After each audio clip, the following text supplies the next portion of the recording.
locale, ma soprattutto insomma, la capacità di ricostruire con i criteri di cui stavamo parlando, nella capacità di lettura dei documenti, delle fotografie e di tutto quello che insomma arriva oggi, perché giustamente non basta avere una iconografia per rifare l'abbigliamento, è importante davvero rifarsi alle persone che hanno questa capacità insomma, di saperle leggere per poi riesprimere, insomma, per avere davvero come associazione culturale di rappresentanza il piacere autentico di poter dire che l'abito che stanno utilizzando era quel modello che nella propria comunità, nel tempo passato, in questo arco temporale che abbiamo segnato più volte, veniva utilizzato da una parte ovviamente della comunità, quindi attraverso questo tipo di ricostruzione, e questo è un motivo di grande piacere e soddisfazione. Devo dire, e lo abbiamo segnalato più volte, insomma in questi ultimi anni c'è sempre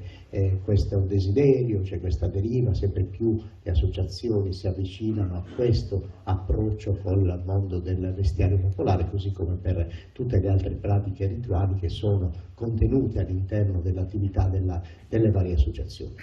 L'associazione delle tradizioni popolari di Serramanna, abbiamo visto, insomma, non si occupa soltanto dell'aspetto legato al vestiario, ma abbiamo detto tutto l'universo delle pratiche rituali della comunità, e tanto materiale che è stato accumulato è stato oggetto nel corso degli anni, forse nella parte prima di quel disastro universale del Covid, si organizzarono diverse manifestazioni, addirittura mostre o occasioni tematiche proprio per raccontare settorialmente tutto il lavoro di ricerca che insomma in questi 8-10 anni di attività l'associazione ha svolto.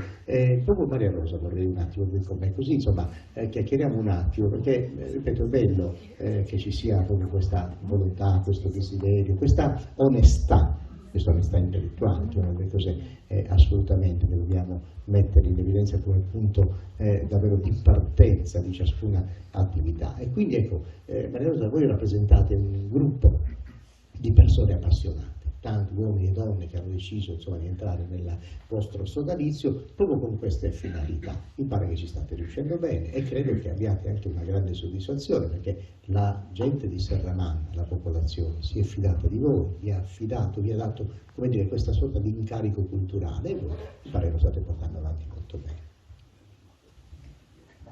Buonasera a tutti.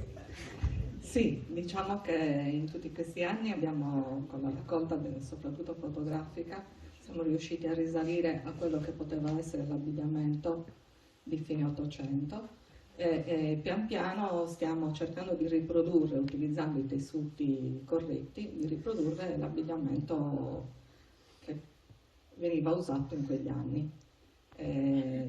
Quando capitano processioni, sfilate di vario genere, utilizziamo questo tipo di abbigliamento, che di volta in volta viene sempre più migliorato.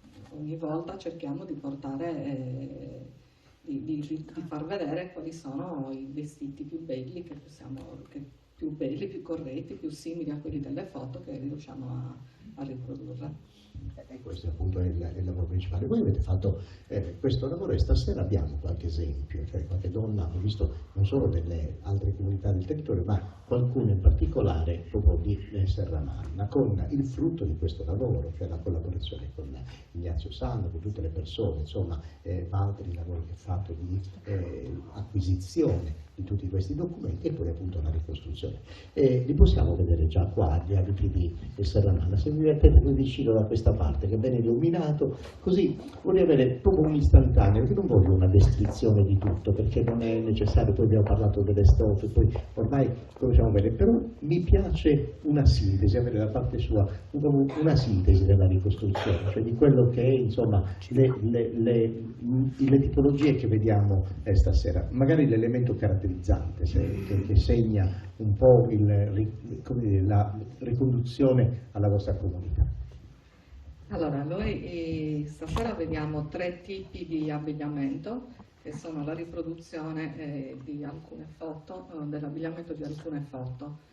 Vediamo la ragazza centrale Emma, lei indossa un abito che è, diciamo, è di fine 800, e ha già il giacchino che è di moda europea, però si continua ad usare il grembiule di seta, la gonna è in cotone stampato. E vediamo che ha già il fazzoletto di seta corto. È già un cambiamento anche nella pettinatura, perché se sino a poco prima si utilizzava la riga in mezzo, adesso vediamo che lei è già più moderna, usa la riga da una parte. Poi abbiamo Marta, lei utilizza, forse questo era l'abbigliamento tipo che veniva utilizzato per la maggiore a Sucadari a Fettasa, che sono queste bande di seta decorative. A Suriturulleo, sempre di seta, il grembiule di seta e la gonna di abbordao con una camicia in cotone. E poi vediamo l'altra versione dove c'è Beatrice che indossa sempre anche lei una gonna di cotone, un grembiule di seta, in questo caso lei indossa uno sciallo de seda. Questo è uno sciallo antico che è stato ritrovato in una cantina. Purtroppo non è in buonissime condizioni, nel senso che gli mancano completamente le frange, però ci fa capire come realmente era lo scialle, che poi lo vediamo riprodotto in questa foto qui di lato. E questo più o meno è in generale è l'abbigliamento che abbiamo ritrovato nella maggior parte delle foto. Giusto una cosa per completare la conoscenza dell'associazione. Voi adesso quante donne, quanti uomini hanno la possibilità di indossare il vestiario popolare all'interno della vostra associazione? E invece, giusto per avere un riferimento anche alla popolazione, quanti sono i soci dell'associazione che magari non vestono l'abito tradizionale ma fanno parte a vario titolo, insomma danno un proprio contributo all'interno del vostro organismo? Allora, noi in questi pochissimi anni praticamente siamo arrivati ad essere all'incirca un centinaio di soci, tra persone che indossano il costume, quindi partecipano alle sfilate, alle processioni, e poi c'è tutto l'entourage di nonni, zie, insomma, che danno una mano per tutte le cose che organizziamo sempre, anche per sostenere i nostri, come autofinanziamento, perché poi ci piace creare il vestito, riprodurre il vestito e dar modo anche a chi vuole provare una volta il brivido di indossare un abito tradizionale. E quindi insomma siamo parecchi soci che indossano il vestito e che partecipano. A rotazione siamo arrivati ad essere quasi 70 persone che di volta in volta si alternano per le diverse occasioni. Bene, grazie, complimenti. Devo dire, io 100 persone, devo dire 100 famiglie in una piccola comunità come Serramanna è veramente tanti, è un segnale straordinario, un segnale molto molto importante. Posso aggiungere una cosa su Serramanna? Serramanna ha un bellissimo museo, quello, come si chiama? Sant'Angelo, dove possiamo vedere all'interno di quel museo dei broccati bellissimi delle vestine delle Madonne, degli amuletti, dei rosari meravigliosi. Io colgo l'occasione per dire che noi abbiamo dei tesori nei nostri paesi, tra cui Serramanna ne fa ampiamente parte, che dovremmo riscoprire tutti quanti. Sì, sì, vedere l'abbigliamento di stesso, vedi che ce lo descrivi tu, vieni, pensavo di passarti, invece no, perché mi piace avere proprio una piccola chiave di lettura, più che altro, che non serve la descrizione dettagliata, ma proprio una chiave per ciascuna delle persone che in questo momento stanno ammirando questa tipologia delle tante che a Sesto avete avuto la fortuna, la possibilità di ricostruire e alcune di recuperare elementi anche autentici. Dammi una chiave di lettura di questo. Allora, l'abbigliamento che è qua proposto è un abbigliamento festivo a giacca pizzicorrus. Il giacchino più utilizzato a Sesto è stato ritrovato in diverse fotografie, ne abbiamo in diverse varianti, dalla seta al cotone, arricchito con giaietti in pasta vitrea, arricchito con ricami, arricchito con tirolesi, cioè chi più ne ha più ne metta. Per il resto ha la classica gomma in voga che si trova in tutto il Campidano e un grembiule in seta abbinato al giacchino. Questa è una seta a folle rampini, in particolar modo a tulipani. È un abbigliamento che veniva utilizzato dall'ultimo periodo dell'Ottocento fino ai primi anni del Novecento. L'abbigliamento che ho proposto poi è una riproduzione di una fotografia della signora Luigina Marcis, che è nata nel 65, quindi ipoteticamente questo abito potrebbe essere del 1915, perché nella foto dovrebbe avere circa una quarantina d'anni. Nulla. Perché a Pizzicorrus? Si chiama giacca Pizzicorrus appunto per i numerosi triangolini appunto che ne orlano tutto il bordo, appunto detti gli Pizzicorrus, come poi anche nel pane. Questa è la particolarità, è questa, prende il nome appunto da queste dentellature che costituiscono il giacchino. E Pizzicorrus, oltre che sul davanti e sul bordo, spesso si ritrovano anche al termine dei polsini, non in tutti, però sono state ritrovate anche con questa variante qua. Bene, grazie del racconto. Sta diventando un quadro piacevolissimo questo, che stiamo vedendo insieme. Che sfigura dietro. Il problema. Monastir, chi me lo racconta Monastir? Lei stessa? Lo stesso, faccio tutto da me. Ti stai passando, vabbè. Va bene, noi sfiguriamo tutti con lei perché è una bella figura proprio. Devono utilizzare altri palmi sardi in più per le sue gonne. Allora, Mi dicono sempre che non sono sarda, ecco. non è così. Anche Monastir, devo dire, ha fatto un lavoro molto importante, soprattutto in questi ultimi anni, perché è vero che c'è una tradizione del gruppo già dagli primi anni '80, eccetera, però ricordiamo tutti che aveva una tipologia, insomma, riproposta in serie, poi perché all'inizio magari non c'era questa coscienza di voler andare a indagare per recuperare veramente tutte le tipologie, almeno tutte le tipologie possibili, no? del modulo del vestiario locale. Con questa associazione di Monastir ci sono riusciti, hanno fatto e stanno continuando a fare, perché come abbiamo detto la ricerca continua e non è una minaccia, semmai una promessa, perché continua costantemente, che veramente non ha fine. Dacci tu una chiave di lettura di questo elemento del vestiario che hai. Ok, iniziamo dalla gonna, che è praticamente in seta e portata in velluto. Praticamente questa è la tipologia che è più adatta dei Selmoras. C'erano tre tipologie anche da noi, che sarebbero quello di ceto medio, popolare e ceto elevato.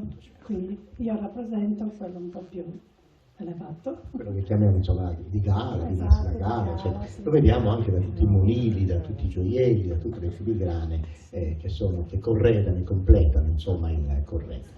Quindi da noi si usava molto il ricamato, quindi io porto un grembiule ricamato con del pizzo che prima si faceva in mano, oppure comunque il filo pregiato, però potevamo usare anche il grembiule di seta, veniva alternato sia ricamato con il grembiule di seta, come lo scialle veniva sia ricamato oppure portato con lo scialle di seta, sempre. Quest'ambito a che periodo possiamo farlo risalire?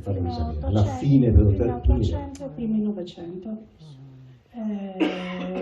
Poi si portava sempre, oppure si poteva portare o non portare il fazzoletto di seta sotto, che è comunque operata fra fiorami, quindi altre cose sono tramorili, insomma altre cose non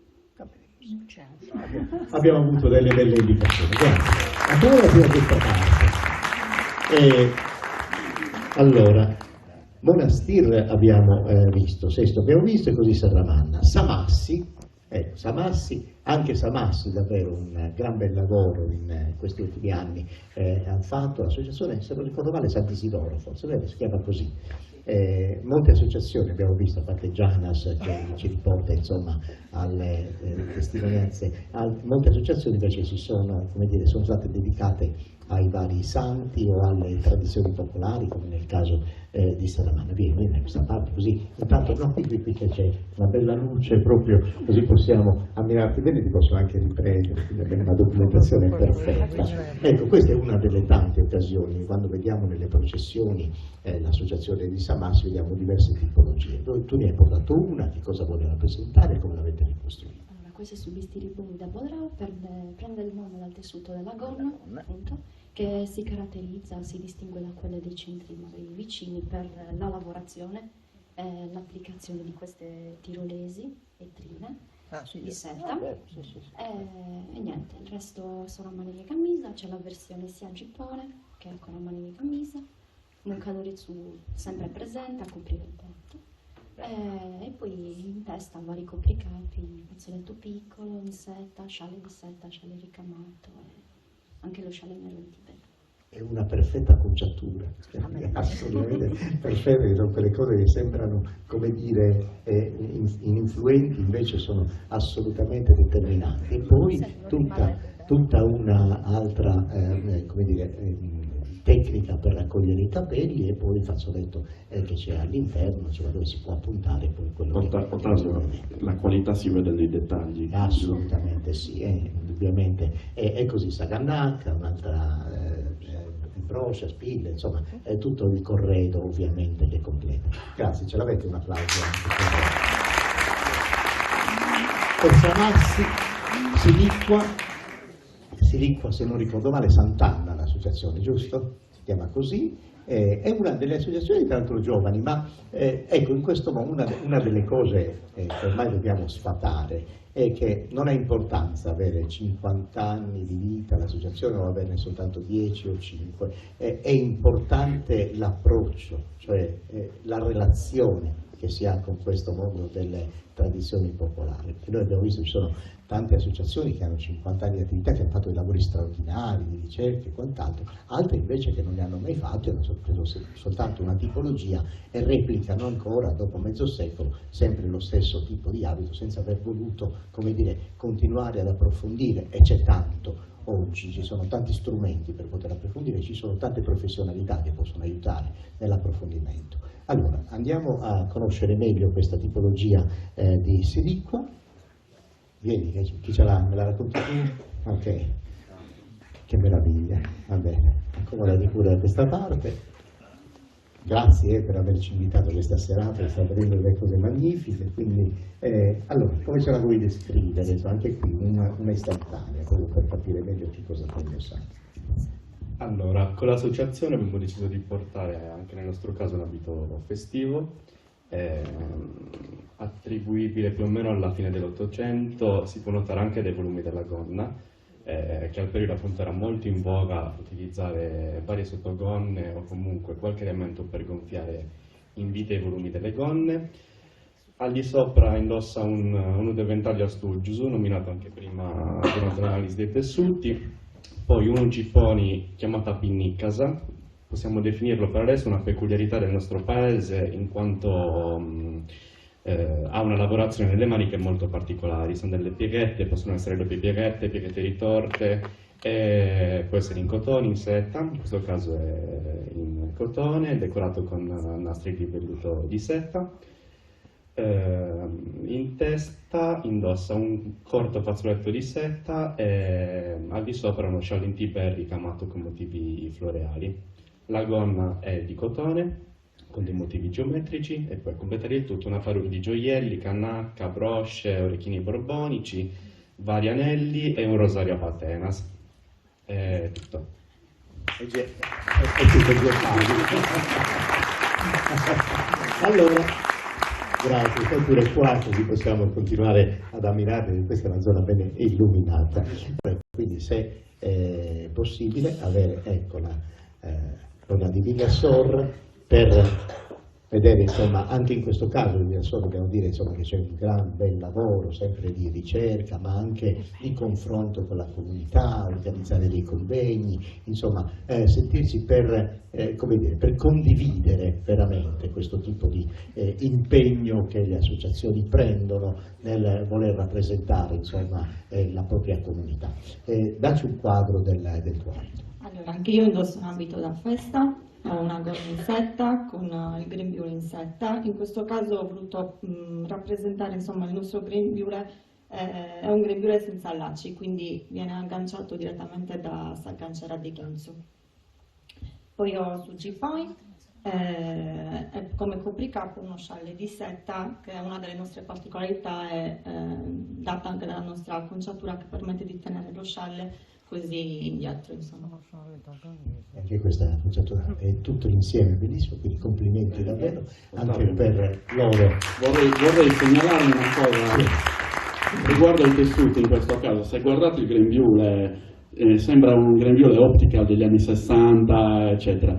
Ricordiamoci che siamo noi che crediamo che in passato c'erano solo determinati tessuti. Questo è un tessuto assolutamente ripreso da un tessuto antico e a noi ci sembra modernissimo, ma già all'epoca erano modernissimi.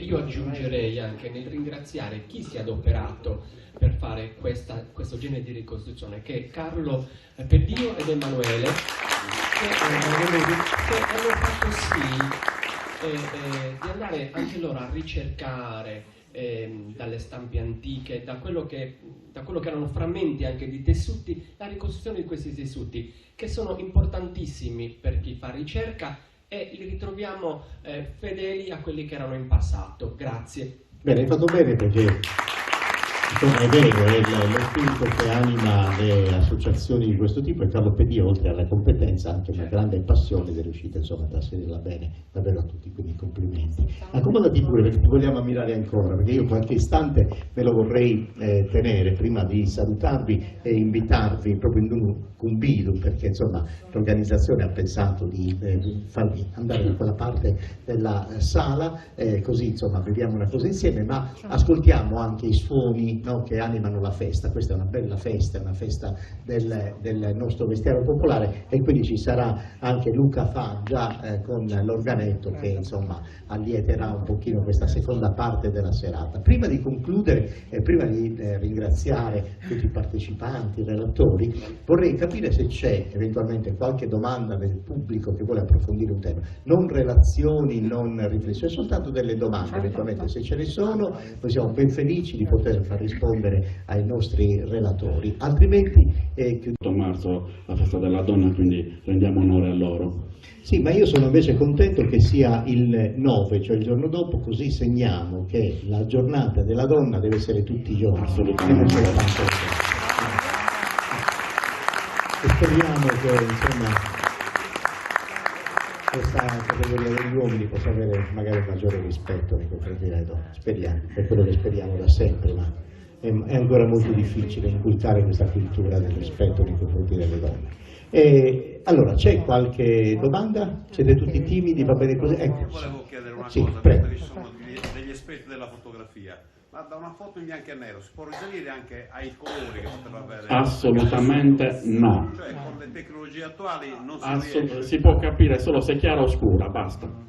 Si può capire il tipo di tessuto dall'effetto che dà, ma non si può capire il colore, assolutamente. Il colore ce l'abbiamo grazie ad esempio ai documenti che ha Ignazio, dove sono presenti pezzettini di tessuto e allora lì abbiamo il colore. Perché una certa sensibilità del bianco e nero potrebbe dare anche... No, assolutamente no, se la foto nasce in bianco e nero rimane in bianco e nero. Il colore che gli diamo è un colore soggettivo, non sarà mai... Solo per puro caso potrebbe essere quello esatto, ma siamo noi che gli diamo un colore, punto. Bene, ultima domanda e perfetta la risposta. Prego. Quando parlavate del barone Rossi, mi è venuto un flash. A Monastir c'è una villa Rossi, e penso sia, Sì, è la sua. Sia questi Rossi qui dove avevano anche una fabbrica, sì. Chiamiamola così, di sete. No, non erano di sete, erano di panno. Perché era importante, per la lavorazione del panno, era importante l'affluente, appunto, cioè l'uso dell'acqua che fa appunto che era il fiume lì vicino, però purtroppo non andò in porto la cosa. Lo stesso sì. Bene, altre domande? Siete soddisfatti così? Ok, allora io devo fare intanto tutta una serie di ringraziamenti. Il primo ovviamente all'Associazione delle Tradizioni Popolari di Serramanna, perché ha voluto proseguire con questi incontri con la propria comunità e non solo, anche col mondo del folklore, delle tradizioni popolari, perché vediamo che sono tanti amici che, come dire, sono i protagonisti di questo movimento culturale. Quindi grazie e complimenti all'Associazione delle Tradizioni Popolari di Serramanna. Poi voglio fare un ringraziamento all'amministrazione comunale che è sempre vicina a questo tipo di iniziative e in particolare a questa con la presenza dell'assessore alla cultura Giovanni Maccioni. Grazie, insomma, infinito. E un ringraziamento davvero sentito e non di circostanza, ma davvero sentito al professor Giuseppe Marras per la sua lezione, per il suo intervento, che ci ha davvero aperto tutta una serie di varchi e ci ha dato l'opportunità di capire molto bene alcune cose, ci ha spiegato delle dinamiche in questo arco temporale che è così importante, insomma, per ricondurci poi ai temi a noi così cari. Grazie al suo maestro Ignazio Sanna Fancello, grazie infinite, grazie davvero. Walter Serra per il suo lavoro che è all'interno dell'associazione e poi questo illuminato Cristiano Cani che ha tante passioni, ha questa voglia, no, perché sono delle cose davvero molto importanti e sono così preziose, quindi grazie anche Ignazio per averlo stimolato e poi ha portato fuori un gran bel lavoro. Fanny, grazie Fanny infinite, ovviamente ringraziando naturalmente Maria Rosa Falzoi, ringrazio tutta l'associazione che ha organizzato questo appuntamento e che farà tante altre cose per loro, per la loro associazione e di conseguenza evidentemente per la comunità di Serramanna. L'ultimo ringraziamento, ma il più importante, è quello che io faccio sempre al pubblico, perché davvero voi avete dato significato con la vostra presenza. L'importanza dell'evento lo dà la partecipazione, l'interesse che è creato dalla gente. Stasera vedere tante persone in questo spazio così bello veramente ci riempie di gioia, perché vuol dire insomma che stiamo andando bene, che i temi sono questi, che li possiamo condividere e stanno lavorando sulla strada giusta, insomma, quindi complimenti anche per questo e la testimonianza ce l'abbiamo e la conferma ce l'abbiamo dal pubblico che è presente. Noi ci incontreremo con tante altre occasioni, per fortuna, insomma avremo ancora modo di parlare tanto di questo mondo. Per ora grazie e noi su un video stiamo un po' più tranquilli con anche un po' di tempo.